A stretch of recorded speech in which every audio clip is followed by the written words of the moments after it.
मेरा नाम आलिया है और मैं बचपन से ही अकेले रहने वाली लड़की थी। रामपुर में मेरा घर था। मेरे अब्बू शराबी थे, इसीलिए मेरी माँ महजबीन उनसे बेहद परेशान रहती थी। जब मैं 4 साल की थी तभी मेरी माँ मुझे छोड़कर चली गई थी। माँ के चले जाने के बाद मेरे अब्बू और ज्यादा शराब पीने लगे और एक दिन वो भी दुनिया से चले गए। मुझे मेरे दादा दादी ने पढ़ाया लिखाया और जब मैं 20 साल की हुई तब मेरे दादा दादी ने बिशनपुर में मेरी शादी कर दी। जब परवेज से मेरी शादी हुई थी तब मैं बिशनपुर में परवेज के बड़े से परिवार के बीच में रहती थी। मुझे इतने लोगों की जी हुजूरी की आदत नहीं थी। सुबह उठकर सास ससुर को चाय देना पड़ता, 2 नंद और 3 देवर के लिए नाश्ता बनाना और फिर पूरे घर के लिए खाना बनाना, यह सब मेरे बस की बात नहीं थी। इसीलिए परवेज के छोटे भाई नईम की शादी होते ही मैंने परवेज से अलग रहने की जिद की तो उसने बरेली शहर में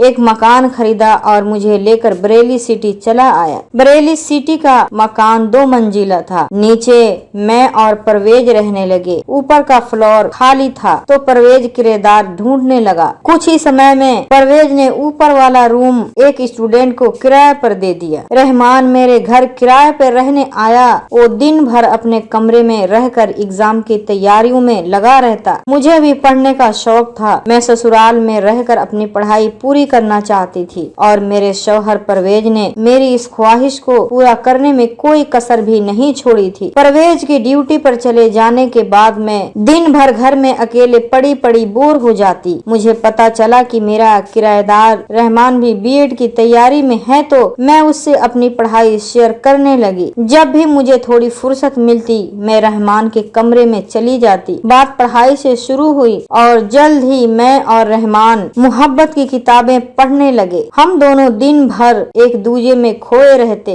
मैं अपने किराएदार रहमान की हो चुकी थी और अपने शौहर परवेज से दूर हो चुकी थी। परवेज अब सिर्फ नाम के लिए ही मेरा शौहर रह गया था। शाम को परवेज जब अपनी ड्यूटी से घर आता तो मुझे रात को उसके साथ सोना पड़ता। यह बात अब मुझे नागवार गुजरने लगी थी। मैं अब पूरी तरह रहमान की हो जाना चाहती थी और एक दिन रहमान ने ही मुझसे कहा कि चलो आलिया हम दोनों यहाँ से भाग चलते हैं। तो मैं उसकी बातों में आ गई और उसी दिन मैंने घर से अपने सारे कीमती गहने उठाए और रहमान के साथ दिल्ली भाग आई। दिल्ली के प्रीत विहार में कुछ दिन रहने के बाद रहमान ने मुझे एक दलाल औरत मयूरी के हाथों बेच दिया और मेरे सारे गहने लेकर फरार हो गया। मयूरी ने मुझे जिस्म फरोशी के दलदल में झोंक दिया। अपनी गलतियों की वजह से मैंने जिस्म फरोशी को ही अपनी किस्मत मान लिया क्योंकि मेरे लौटने के सारे रास्ते बंद हो चुके थे। मैं यहाँ से लौटकर जाती भी तो कहाँ। मयूरी के घर मुझे जिस्म के बदले सब कुछ मिलता था। मयूरी बुरी औरत नहीं थी। 2 साल बाद ही मयूरी ने मुझसे कहा था कि अगर मैं ये धंधा छोड़कर अपना घर बसाना चाहूँ तो मयूरी पूरी मदद करेगी। लेकिन मैं तो अपना बसा बसाया घर उजाड़ कर मयूरी के पास आई थी। अब नया बसेरा बसाने का मेरा कोई इरादा नहीं था। धीरे धीरे 5 साल बीत गए। एक दिन मेरी मालकिन मयूरी की मौत हो गई। मयूरी का अपना कोई परिवार नहीं था। उसके मरने के बाद मुझे मालूम चला कि मयूरी ने अपनी सारी चल अचल संपत्ति मेरे नाम कर दी थी। मैं यह जानकर बेहद हैरान थी क्योंकि मयूरी के यहाँ शहनाज नाम की एक लड़की और थी जो मुझसे भी पहले से मयूरी के यहाँ रहती थी। लेकिन मयूरी ने उससे कुछ नहीं दिया था। शहनाज को मयूरी की दौलत का कोई लालच भी नहीं था। इसीलिए मेरे मयूरी की प्रॉपर्टी का मालकिन बन जाने से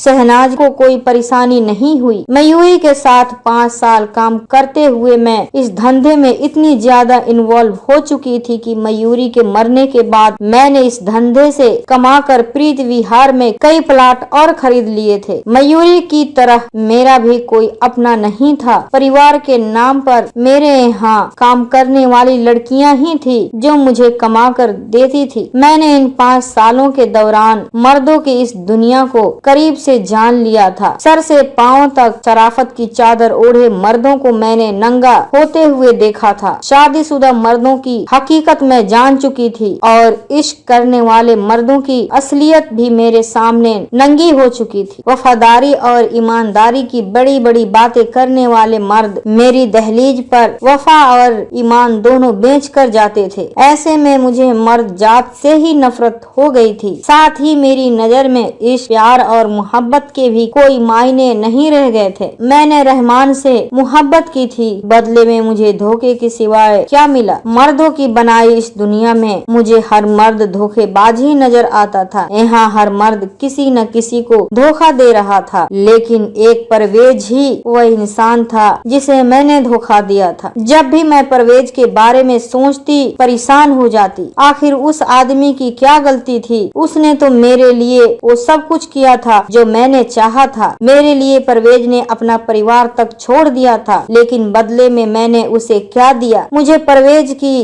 बहुत याद आती थी, लेकिन मुझे यकीन था कि मेरे घर से भाग जाने के बाद परवेज ने दूसरी शादी कर ली होगी। इसीलिए मैंने 5 सालों के दौरान परवेज की कोई खबर नहीं ली। मयूरी की मौत के 6 महीने बीत चुके थे। इस बीच मेरा धंधा पहले से भी अच्छा चलने लगा था। मेरी पूंजी वो लड़कियां थी जो मेरे घर आकर अपना जिस्म बेचती थी। इन्हीं लड़कियों के सहारे मैं बैठे बैठे मुनाफा कमाती थी। रुपयों की कोई कमी नहीं थी, बस कमी थी तो एक ऐसे मर्द की जिसके दिल में हवस नहीं बल्कि मोहब्बत हो, और वो सब केवल परवेज ही था। मुझे परवेज की याद सताने लगी थी। मैंने तय किया था कि अगर परवेज मुझे माफ कर देगा तो मैं यह धंधा हमेशा के लिए छोड़ दूंगी और इस धंधे से कमाई गई सारी दौलत मैं उन औरतों को बांट दूंगी जो मजबूरी में अपना जिस्म बेचती हैं। इन्हीं में से एक शहनाज भी थी जो पहले मयूरी का काम संभालती थी और मयूरी के मरने के बाद वो मेरा सारा काम संभालने लगी थी। शहनाज की कहानी भी मेरे जैसे ही थी। वो भी इश्क में पड़कर कोठे तक पहुंची थी। शहनाज की वजह से मुझे काफी फुर्सत हासिल हो गई थी। अब मेरे पास दौलत की कोई कमी भी नहीं थी। मैं फिर से परवेज को पाना चाहती थी, लेकिन मैं जानती थी कि परवेज कभी मुझे माफ नहीं करेगा। फिर भी मैंने तय किया कि मैं एक बार बरेली जाऊंगी और परवेज से मिलकर उसके पैरों पर गिर जाऊंगी, और मुझे यकीन था कि वो मुझे माफ कर देगा। मैंने बरेली की ट्रेन के लिए 2 दिन बाद का रिजर्वेशन करवा लिया। शहनाज मेरे इस फैसले से खुश नहीं थी। उसे लगता था कि हम जैसे औरतों के लिए समाज में कोई जगह नहीं है। मेरी असलियत जानने के बाद परवेज मुझे कभी नहीं अपनाएगा, और शहनाज की यह बात काफी हद तक सही भी थी। परवेज ही क्या, दुनिया का कोई भी मर्द ऐसी औरतों को नहीं अपनाएगा जो चंद रुपयों के लिए अपने जिस्म का सौदा करती हो। बात सिर्फ इतनी सी होती तो भी शायद परवेज मुझे अपना लेता, लेकिन मैंने तो उसे तब धोखा दिया था जब उसे मेरी जरूरत थी। अगली सुबह मेरी ट्रेन थी। मैंने रात का खाना शहनाज के साथ खाया और अपने कमरे में जाकर कल सुबह बरेली जाने के लिए सामान पैक करने लगी। मेरा यह कमरा पहले मयूरी का हुआ करता था। मयूरी के मौत के बाद उसके कारोबार के साथ उसकी प्रॉपर्टी पर भी मेरा अधिकार हो गया था, और तब से मैं मयूरी के इस कमरे का इस्तेमाल कर रही थी। लेकिन मयूरी की मौत के 6 महीने बीत जाने के बाद भी मैंने कभी उसकी अलमारी में रखे उसके निजी सामान को हाथ तक नहीं लगाया था। अपना सामान पैक करने के दौरान मुझे न जाने क्या सूझी कि मैंने मयूरी की अलमारी को खोल दिया और उसके सामान को खंगालने लगी। मयूरी के सामान में मुझे मयूरी के हाथों लिखी उसकी डायरी मिल गई, और मैं सब काम छोड़कर उस डायरी को पढ़ने लगी। जैसे जैसे मैं मयूरी की डायरी पढ़ती गई, मेरे सामने मयूरी की जिंदगी के राज खुलते चले गए। मयूरी ने अपनी डायरी में अपने बचपन से लेकर मौत से कुछ समय पहले तक की पूरी कहानी लिखी थी। मयूरी का असली नाम महजबीन था। उसकी शादी रामपुर में मुनीब से हुई थी। मुनीब एक शराबी इंसान था। 28 साल पहले महजबीन के एक बेटी हुई। महजबीन पहले से मुनीब के जुल्म सितम सहने को मजबूर थी। बेटी की पैदा होने के बाद तो उसकी जिंदगी नर्क बन गई। बेटी हो जाने के बाद मुनीब और ज्यादा पीने लगा। शराब के नशे में वो अक्सर महजबीन को बुरी तरह पीटता। महजबीन सब कुछ सहती रही। जब महजबीन की बेटी 4 साल की हुई तो महजबीन को अपने पड़ोसी जाहिद से इश्क हो गया, और वो अपनी नन्ही सी बेटी को छोड़कर रातों रात जाहिद के साथ घर से भागकर दिल्ली आ गई। महजबीन ने सोचा था कि सब कुछ ठीक हो जाने के बाद वो अपनी नन्ही सी बेटी को रामपुर से दिल्ली बुला लेगी, लेकिन दिल्ली में भी उसकी किस्मत ने उसका साथ साथ नहीं दिया और दिल्ली आने के 1 साल के भीतर ही जाहिद की मौत हो गई। जाहिद की मौत के बाद महजबीन के पास कोई रास्ता ही नहीं बचा था और न जाने कब वो जिस्म फरोशी के धंधे का हिस्सा बन गई। जिस्म के धंधे में महजबीन की ऐसी तरक्की हुई कि वो महजबीन से मयूरी बन गई। मयूरी बनते ही उसके नाम के साथ उसका इतिहास भी गुम हो चुका था। लेकिन मयूरी के जहन में अगर कुछ बाकी रह गया था तो वो उसकी 4 साल की बेटी आलिया का चेहरा, जिसे याद कर मयूरी रात रात भर रोती थी। कई बार मयूरी ने रामपुर में मुजीब के घर वालों की तलाश की, लेकिन मुजीब के मरने के बाद मयूरी के सास ससुर रामपुर से अपना सब कुछ बेचकर कहीं और चले गए थे। इसीलिए मयूरी अपनी बेटी को कभी ढूंढ ही न पाई और आखिरी वक्त में वो अपनी बेटी आलिया को याद करती हुई मर गई। मयूरी की डायरी को पढ़ते पढ़ते मेरी आंखें भर आई थी, क्योंकि महजबीन यानी कि मयूरी कोई और नहीं बल्कि मेरी सगी माँ ही थी, जो मुझे बचपन में छोड़कर चली गई थी। मयूरी की डायरी के पन्नों के बीच मुझे एक फोटो मिली, जिसमें अपनी माँ की गोद में बैठी एक छोटी सी बच्ची मुस्कुरा रही थी। यह बच्ची मैं ही थी। किस्मत का खेल भी अजीब होता है। जिस बेटी की तलाश में मयूरी जिंदगी भर तड़पती रही, 5 साल पहले वो बेटी खुद ही उसके पास आ गई थी। लेकिन न तो माँ ने बेटी को पहचाना और न ही बेटी ने माँ को पहचाना। अपनी माँ मयूरी की आंखों में बेटी के लिए वो दर्द मैंने उसके आखिरी पल में महसूस जरूर किया था। वो मरते समय मेरे हाथों को थाम कर दुनिया से रुखसत हुई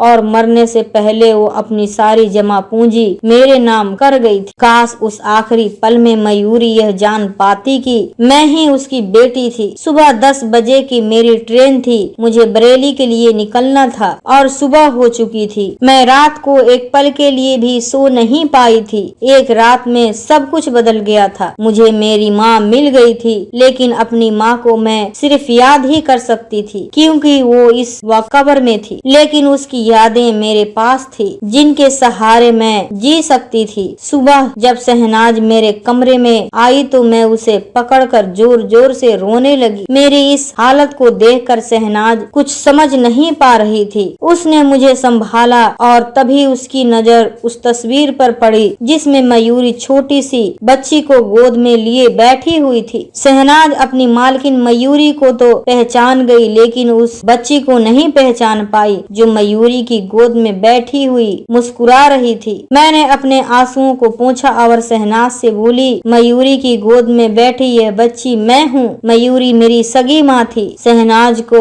जब मेरी पूरी कहानी मालूम चली तो उसकी आंखें भी भर आई और काफी देर तक हम दोनों रोती रही। सुबह हो चुकी थी। माँ की डायरी को मैंने बड़े जतन से उसके अलमारी में बंद किया और बरेली जाने की तैयारी में लग गई। दिन के 2 बज रहे थे। मैं बरेली के ट्रेन में अपनी बर्थ पर बैठी हुई अपनी माँ के बारे में ही सोच रही थी। अचानक मेरे सामने से एक आदमी गुजरा। मैंने पहली नजर में ही इस आदमी को पहचान लिया। यह रहमान ही था। रहमान ने मुझे नहीं देखा और आगे बढ़ गया। ट्रेन में मेरी ही बोगी में वो मुझसे 2 केबिन आगे की सीट पर बैठा। यह वही आदमी था जिसकी वजह से मैंने अपने शौहर परवेज जैसे इंसान को धोखा दिया था। मोहब्बत के नाम पर इसी आदमी ने मुझे कोठे पर भेजा था। मेरी कीमत वसूलने के अलावा यह शख्स मेरे गहने लेकर फरार हो गया था। तब मैं अबला थी, मैं कुछ न कर पाई, लेकिन अब मैं उस स्थिति में तो जरूर हूँ कि इस आदमी से अपनी जिंदगी की तबाही का बदला ले सकूं। मैं यही सोच रही थी कि शाम के 6 बज गए और कुछ ही देर में ट्रेन बरेली जंक्शन पर पहुंचने वाली थी। मैंने तय किया कि अगर रहमान बरेली उतरेगा तो ठीक, वरना वो इस ट्रेन में जहां तक सफर करेगा मैं उसके पीछे जाऊंगी। लेकिन मैंने देखा कि बरेली जंक्शन आने से पहले ही वो उतरने की तैयारियों में लग गया। बरेली स्टेशन पर रहमान के पीछे ही मैं भी उतर गई और उससे कुछ दूरी पर रहकर उसके पीछे पीछे चलने लगी। स्टेशन से उतरकर रहमान ने आला हजरत कॉलोनी के लिए रिक्शा लिया तो मैं भी दूसरे रिक्शे से उसके पीछे निकल पड़ी। आला हजरत कॉलोनी मेरे लिए नई जगह नहीं थी। परवेज जब मुझे लेकर बरेली शहर रहने आया था तब मैं उसके साथ कई बार इस कॉलोनी में आई थी। यहाँ से बरेली सिटी की दूरी भी कोई ज्यादा नहीं थी। आला हजरत पहुंचकर रहमान एक गली में दाखिल हुआ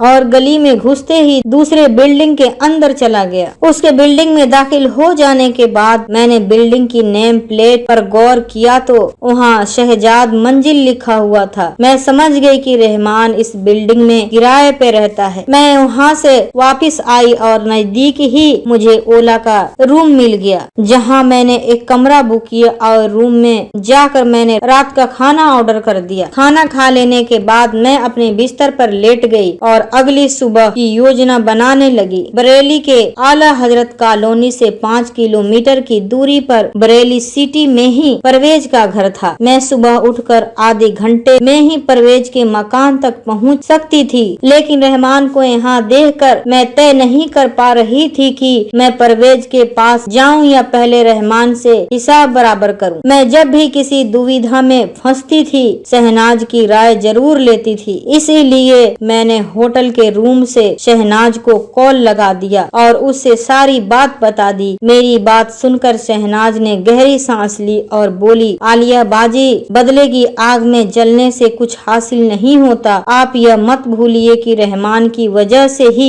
आप अपनी माँ तक पहुँच पाई थी। इसीलिए रहमान की चिंता छोड़ दीजिए और सुबह उठकर परवेज भैया के पास चले जाइए। शहनाज की बातें मानकर मैंने रहमान से बदला लेने वाली बात मन से निकाल दी और यह मानकर कि जो होता है अच्छे के लिए ही होता है, मैंने रहमान को माफ कर दिया। मैं यह तय कर चुकी थी कि अगर परवेज मुझे अपना लेगा तो 5 साल का सारा दर्द भूल जाऊंगी। सुबह होते ही मैं होटल से बरेली सिटी की ओर निकल पड़ी। परवेज के मकान पर पहुंची तो मैंने देखा कि 5 साल में ज्यादा कुछ नहीं बदला था। वही पुरानी गलियां और वही भीड़ भाड़। गली के एक कोने पर परवेज का मकान भी पहले की तरह ही था। मैंने दरवाजे की डोरबेल बजाई तो सामने अपने देवर नईम को देखकर चौंक गई। उसके पीछे ही उसकी बीवी सलमा खड़ी थी। नईम ने तो मुझे देखते ही पहचान लिया, लेकिन उसकी बीवी मुझे न पहचान पाई और बोली, आप कौन हैं और आपको किससे मिलना है? मैंने कहा, आपके शौहर नईम मुझे पहचान गए हैं, उनसे पूछिए कि मैं कौन हूँ। नईम ने मुझे अंदर बुलाया और सलमा को चाय बनाने के लिए बोलकर मेरे सामने बैठ गया और बोला, सब कुछ बर्बाद कर अब क्या लेने आई हो भाभी? मैंने पूछा, नईम तुम्हारे भैया कहाँ हैं? मेरे मुंह से इतना सुनते ही नईम की आंखों में आंसू आ गए। वो कुछ बोल पाता कि सलमा सामने खड़ी हो गई और बोली, तुम कितनी बेशर्म औरत हो। तुम्हारे चक्कर में बड़े भैया परवेज ने पंखे से लटक कर अपनी जान दे दी थी और अब 5 साल बाद आकर तुम हमसे पूछ रही हो कि परवेज कहाँ है? अभी निकल जाओ यहाँ से, वरना मैं पुलिस को कॉल कर दूंगी। सलमा के गुस्से को देखते हुए नईम ने सलमा की बाह पकड़ी और उसे कमरे में ले गया। थोड़ी देर बाद नईम पानी का गिलास हाथों में लिए मेरे करीब आया और गिलास मेरी ओर बढ़ाते हुए बोला, तुम जब रहमान के साथ फरार हुई थी उसी दिन परवेज भैया ने फांसी लगा ली थी। यह खबर मेरे लिए किसी सदमे से कम नहीं थी। मेरी वजह से ही परवेज ने अपनी जान दे दी थी और मैं उसकी खबर तक न ले पाई। मैं कब्रिस्तान जाकर रहमान की कब्र से लिपट कर रोना चाहती थी, लेकिन औरत होने की वजह से मैं कब्रिस्तान में जा भी नहीं सकती थी। मैं नईम के घर से लौटकर आला हजरत कॉलोनी में अपने होटल के कमरे में आ गई और बिस्तर पर गिरकर दिन भर रोती रही। अब मैं समझ चुकी थी कि मेरे आंसुओं के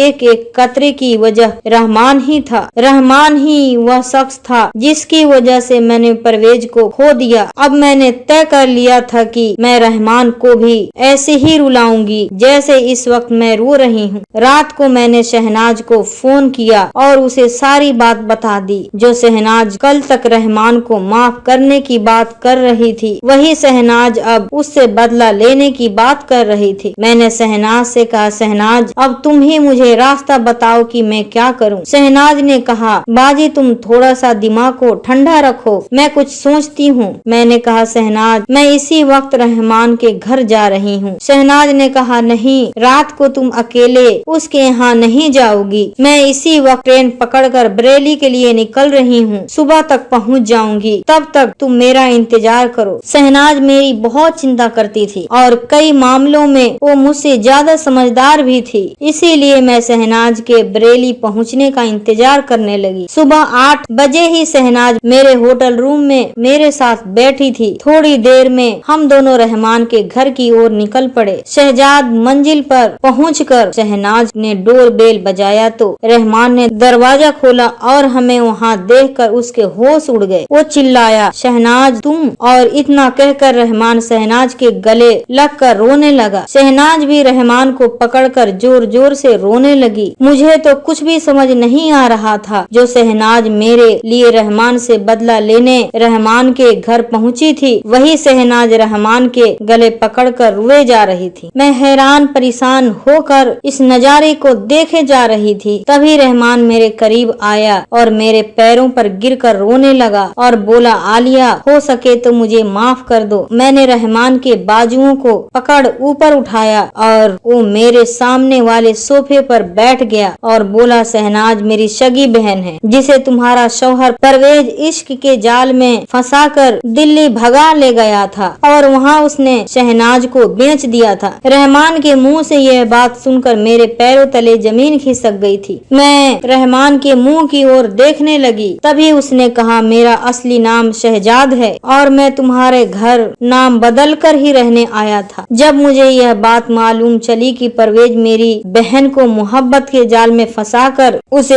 कहीं बेच चुका है, तो मैंने परवेज से बदला लेने की ठान ली और नाम बदलकर मैं बरेली सिटी के तुम्हारे मकान में किराएदार बनकर रहने लगा। जल्द ही तुम मेरे जाल में फंस गई और मैंने भी तुम्हारे साथ वही किया जो तुम्हारे शौहर परवेज ने मेरी बहन शहनाज के साथ किया था। परवेज यह सदमा बर्दाश्त नहीं कर पाया और उसने फांसी लगाकर अपनी जान दे दी और इस तरह मेरे बदले की आग बुझ गई और मेरे दिल को ठंडक मिल गई थी। मैं पिछले 7 सालों से अपनी छोटी बहन शहनाज की तलाश में भटकता फिर रहा था, लेकिन वो मुझे इस तरह मिल जाएगी मैंने कभी ख्वाब में भी नहीं सोचा था। मैंने अपने बदले के लिए तुम्हारी जिंदगी के साथ खिलवाड़ किया। हो सके तो मुझे माफ कर दो आलिया। परवेज की मौत के बाद मुझे अपनी गलती का एहसास हुआ और मैं तुम्हें वापस लेने फिर से दिल्ली पहुंचा, लेकिन जिस औरत के हाथों मैंने तुम्हें बेचा था, उस औरत ने कहा कि आलिया अब मेरी बेटी हो चुकी है, इसीलिए उसे भूल जाओ। तुम्हें वापस पाने के लिए मैंने मयूरी को ढेर सारी रकम ऑफर की, लेकिन उसने किसी भी कीमत पर तुम्हें वापस करने की बात से इनकार कर दिया। मैंने तुम्हारी जिंदगी तबाह की थी, इसीलिए मैंने कसम खाई कि मैं कभी शादी नहीं करूंगा। इतना कहकर शहजाद खामोश हो गया और उन दोनों भाई बहनों को वहीं छोड़कर मैं वहां से निकल आई। इस घटना के 1 साल बीत चुके हैं। मैंने दिल्ली की अपनी पूरी प्रॉपर्टी उन लड़कियों में बांट दी जो हालात का शिकार होकर मेरे कोठे तक पहुंची थी। शहजाद ने अपनी छोटी बहन शहनाज की शादी अपने एक दोस्त रिजवान से कर दी। रिजवान आला हजरत कॉलोनी में शहजाद का पड़ोसी था। अब शहनाज अपने शौहर रिजवान के साथ मेरे पड़ोस में ही रहती है और कल तक जो मेरी सहेली थी, अब वही शहनाज मेरी नंद हो चुकी है और मैं रहमान यानी कि शहजाद की बीवी बनकर बेहद खुश हूँ।